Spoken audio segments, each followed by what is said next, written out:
Well, we started out by defining it and defining the term and how it plays into things in general, both personal and professional. Today we're going to talk about specifically two kinds of boundaries. Two, personal and workplace.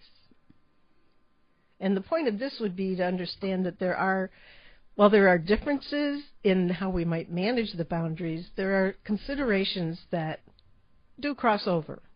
And what we're going to do is just run through and discuss how those things look from the personal point of view and then work it over into the workplace.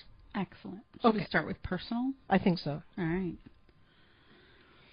So when we talk about personal boundaries, I think the first one would be physical boundaries. Okay. Yes. And so really, particularly as a woman, I am only one. As a woman, I think about how many times I have gone on business trips by myself.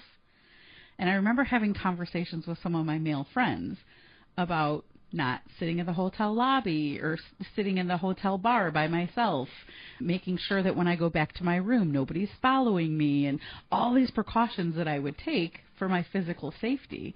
And these were also men that would travel quite a bit for work. And they're like, what do you mean you don't sit at the hotel bar and have a couple cocktails? If I'm by myself, I do not do that because I do not want some strange man or strange woman to follow me back to my room. I am a short person. I don't have a lot of physical raw that it's going to intimidate somebody.